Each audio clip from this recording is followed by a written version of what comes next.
ناظرین السلام علیکم ورحمۃ اللہ وبرکاتہ۔ آپ دیکھ رہے ہیں فکر و نظر پر دن بھر کی 10 بڑی خبریں۔ آئیے ملک کی تمام بڑی خبروں پر نظر ڈالتے ہیں۔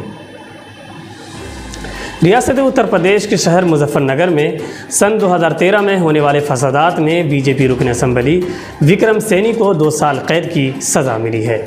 اس کیس میں اب تک 12 افراد کو سزا ملی ہے۔ سن 2013 کے مظفر نگر فسادات کیس میں کھٹولی کے بی جے پی رکن اسمبلی اے وکرم سینی سمیت 12 ملزمان کو عدالت نے قصوروار ٹھہرایا ہے اور انہوں نے 2 برس قید کی سزا سنائی ہے۔ مہاراشٹر میں ایکناتھ شندے اور فڑنویس حکومت کے 100 دن مکمل ہونے پر مجلس اتحاد المسلمین کے رکن پارلیمان سید امتیاز جلیل نے ریاست کی سیاسی پارٹیوں پر تنقید کرتے ہوئے کہا کہ ریاست میں کبھی بھی اس طرح کی سیاست نہیں کی گئی جو موجودہ دور میں چل رہی ہے۔ سیاسی پارٹیاں ایک دوسرے پر الزام عائد کر کے اپنی سیاست چمکا رہی ہیں۔ کیرلا میں ایک توہم پرست جوڑے نے 2 خواتین کو قربانی کے لیے قتل کر دیا۔ اس سلسلے میں سنسنی خیز انکشافات منظر عام پر آ رہے ہیں۔ پولیس نے ابتدائی تحقیقات میں کہا کہ اس جوڑے نے مقتول عورتوں کے جسمانی اعضاء کاٹ کر کھا لیے۔ پولیس نے ملزمین کو 14 دن کے لیے عدالتی تحویل میں دے دیا ہے۔ رواں برس ستمبر ماہ میں مہنگائی کی شرح 0.41% سے بڑھ کر 7.41% ہو گئی۔ اس سال اپریل کے بعد مہنگائی کی یہ شرح سب سے زیادہ ہے۔ کانگریس پارٹی کے سابق صدر راہل گاندھی نے کہا ہے کہ کرناٹک کی بی جے پی حکومت نوکریوں اور پولیس سب انسپکٹر کی نوکریوں کی نیلامی کر رہی ہے۔ مثال کے طور پر ایک معمولی پوسٹ پر تقریباً 1 کروڑ روپے میں بھرتی کیے جا رہے ہیں۔ انہوں نے کہا کہ کرناٹک میں لوگ کہتے ہیں کہ ریاست میں نوکریوں کے نام پر لوٹ مار ہو رہی ہے۔ ریاست حکومت میں مختلف عہدوں کے لیے رشوت مقرر ہے۔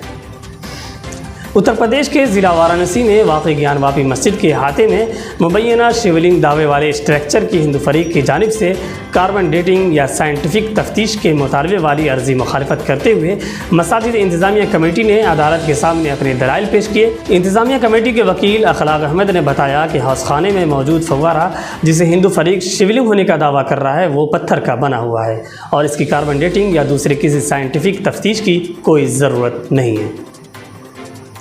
پیٹرولیم برآمد کرنے والے ممالک کی تنظیم اوپیک اور اس کے اتحادیوں کی طرف سے تیل پیداواری کوٹے میں کٹوتی کے بعد امریکی صدر جو بائیڈن سعودی کے ساتھ امریکہ کے تعلقات کا دوبارہ جائزہ لیں گے۔ امریکی وائٹ ہاؤس نے منگل کو یہ اطلاع دی کہ وائٹ ہاؤس کی جانب سے یہ بیان سعودی عرب کی قیادت میں تیل پیدا کرنے ممالک کی جانب سے روس کی حمایت کرتے ہوئے تیل کی پیداوار کم کرنے کے فیصلے کے بعد سامنے آیا ہے۔ روس نے کریمیا کے پل پر حملے کے الزام میں 8 مشتبہ افراد کو گرفتار کیا ہے۔ روس کی فیڈرل سیکیورٹی سروسز نے دعویٰ کیا ہے کہ یہ حملہ یوکرین کی وزارت دفاع مرکزی انٹیلیجنس ڈپارٹمنٹ نے کیا تھا۔ روس نے اس پل پر حملے کو دہشت گرد حملہ قرار دیا۔ روس اور کریمیا کو ملانے والا یہ ایک اہم پل ہے۔ امریکہ نے افغانستان میں خواتین اور بچیوں کے حقوق سلب کرنے کی پاداش میں طالبان کے ارکان اور دیگر افراد پر ویزا پابندیاں عائد کر دی ہیں۔